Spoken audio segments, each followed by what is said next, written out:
How's it going, everybody? Timcast here with your daily update for Tuesday, October 16th, 2012. The first story I have for you, it's actually from last week, but it's been going around the internet and gaining traction, so I definitely wanted to talk about it. It is a video of police brutality. So the story is we've got Ehud Halevi, who has permission to be sleeping in this youth center in a Brooklyn synagogue. But a security guard who was unfamiliar called the police, and a male and a female officer showed up. They tried removing Halevi, who insisted he had permission to stay there. You can see that they tried pulling his arms behind his back, but he's not having it. He throws his arms up, and in response to this, the male officer drops down into a boxing stance, starts throwing some punches. The female officer, for good measure, then pulls out pepper spray and begins hitting him with her truncheon. And then the best part of the video, you get to watch the police officers wail on him while he's already subdued on a sofa. So the security guard has since apologized for the mistake because it turns out Halevi actually does have permission to be staying there. However, he's still being charged with felony assault on an officer and trespassing, as well as many other charges. So my next story for you guys is about Apple. Go figure, this is the third story that I've done on Apple. So Apple is tracking you. If you use iOS 6, they've got a new feature. Now, they've tracked people in the past for market research, and a lot of people thought it was gone, but now it's back, and it's on by default. So you actually have to go through this maze of settings to turn it off. And at first, I didn't believe it. I checked my settings, and it said off, and I'm like, oh, hey, it's not on by default, it's off.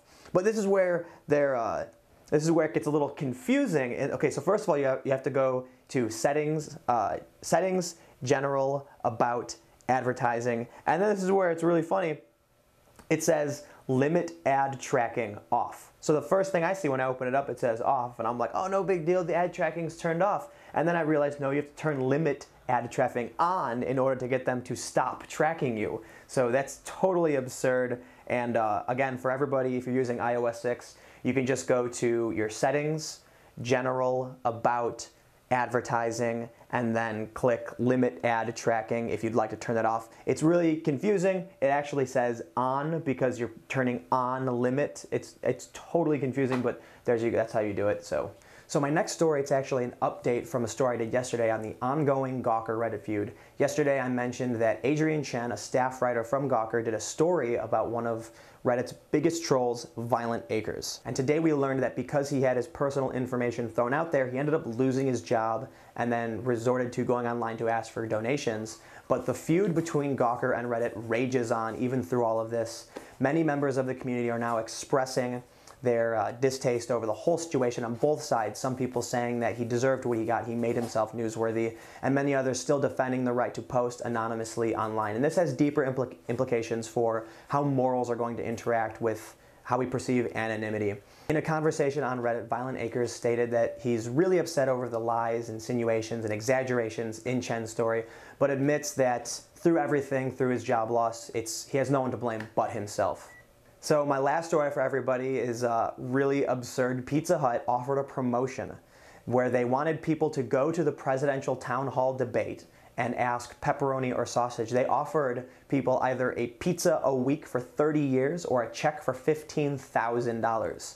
So they've since retracted the promotion after realizing it's a really bad idea, but I think the idea of the corporate influence in our political system is bad enough with things like Citizens United. We really don't need Pizza Hut going to a town hall debate and paying people $15,000 to ask pepperoni or sausage. It really belittles the huge impact this election is supposed to have, and people are going crazy over it. But on a similar note, one thing that people seem to be talking about is in the Red Bull Stratos jump that happened just this Sunday, where Felix Baumgartner broke several records and went supersonic as he fell through the stratosphere. It was a Red Bull sponsored event, you know, and someone posted a photo from Fight Club referencing Edward Norton's character when he says that in the future, when we ramp up the space program, the corporations are going to be the ones naming everything, and that seems to be where things are going. So aside from having Pizza Hut trying to get people to ask absurd questions that totally belittle the issues, or Red Bull sponsoring a space jump, it's really interesting to see where this is going to go. It seems to be going in a crazy place. But anyway, that's your update for Tuesday. Always make sure to follow me on Twitter at Timcast. You can check out some more of my videos. You can subscribe to my videos, and if you like it, like the video. Said they're not necessarily banning the links, but linking to the story is